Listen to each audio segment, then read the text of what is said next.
Hi, I'm Bill Bradley. Join me for a recent excerpt of American Voices.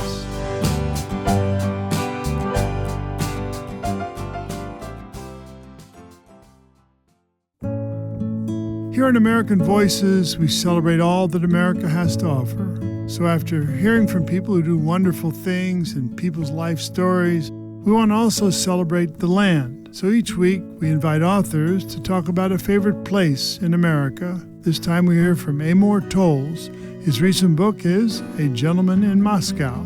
Here's Amor Towles.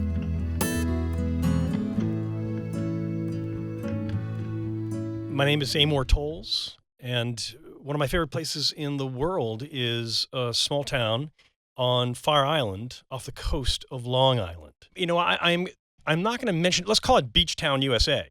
One of the reasons I don't name it, I'm not going to name it, is because when we first began going there, we bought a house in this town, kind of on a whim, in essence, because we couldn't believe that there was this beautiful sort of 1950s-esque beach town sitting 50 miles from downtown Manhattan. But shortly after I got there, I mentioned to one of my neighbors, he said, how do you enjoy the town? I said, oh, it's terrific. And in fact, I was just telling my friend in New York City, what a wonderful place it is. And he stopped me and he said, you did what? You told your friend what a wonderful place it is? And I said, yeah, of course. And he said, listen, that's really, you don't want to do that. You shouldn't do that. It's part of the town. We don't tell other people how nice the town is, because I sort of live in fear that 50 miles from Manhattan, if they started telling everybody what a great town it is, that more and more people would come. So they're constantly trying to fend off the discovery of the town. The whole point of this town is to remain under the radar, as it were. And they have sort of these funny rules that support that. So like an example is that one of the rules in town, by law, when you get on the ferry, you cannot bring a bike with you. If you bring a bike and you want to send it to the island, they will deliver it 24 hours after you come to the ferry dock. And that is to avoid anybody being able to come over for the day and take a bike ride. So it seems kind of off-putting in a way, but it's really about these 300, 400 families in the town trying to protect the fact that it is the way it was 30 years ago, 40 years ago, 50 years ago, 60 years ago, with everybody walking around in barefoot, without their keys, without wallets, and really because the children are the ones who run the town. Because it's a place without cars, because it's a place where there's not people coming and going, there's no restaurants, there's no nightclubs. You can be 6 years old and you can walk out the door, the screen door slams, and you've got the run of the town to yourself. So as you go outside and wander around, you will see little packs of 6-year-olds, 7-year-olds, 8-year-olds who are wandering the town on their bikes with total freedom that you couldn't find in many parts of America today. You take all the idiosyncrasies of the town. I don't think my sister, for instance, even though we were raised together and we both live in New York and we share many, many friends and many aspects of our personality, she would not have enjoyed this town in summer as much as I do. She would not have wanted to be in a town without cars and without shops and without restaurants, I don't think. Which is fine. But in that sense, the town is kind of selecting what kind of person would be happy here. Eventually you feel like, yeah, the town thinks I'm the right kind of person to be here. Something about the bare feet and the boardwalks and the shingled houses and the big empty beach all somehow come together and we're a good fit. My son is now 16, but around the time he was 6, he had lost a pair of Crocs.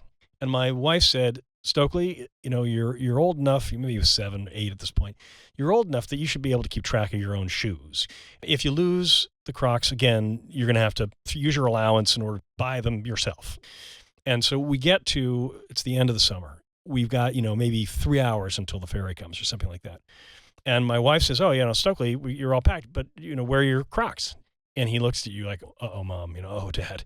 I said, all right, we'll retrace your steps yesterday. And the great thing about this then little adventure that we went on in search of your shoes is, for me, was a window on what his daily life was like. Because some of it I know and some of it I don't. But to find his Crocs, to retrace his steps, like you couldn't, we went to 50 different places, right? Because, we went hunting for softballs in the woods behind the softball fence. Okay, so you go there, into the woods. And there's like, then we went and got ice cream. They say, okay, well, then we went to this beach.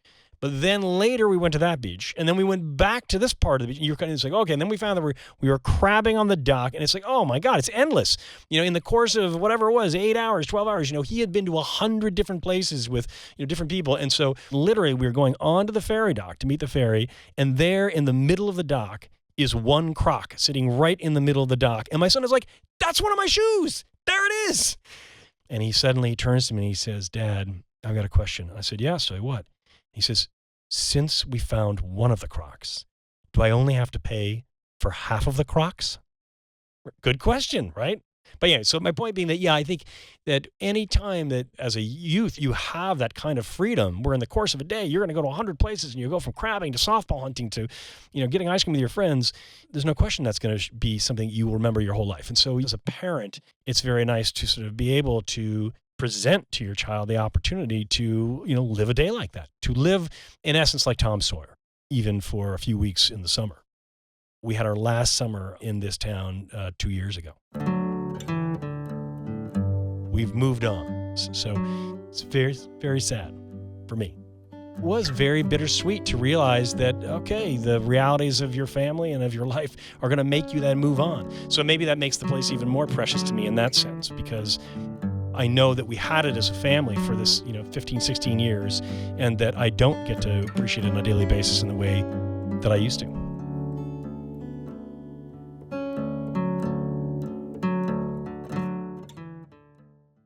Thank you for listening to American Voices here on my YouTube channel. For more interviews celebrating the goodness and creativity of the American people, click the subscribe button below.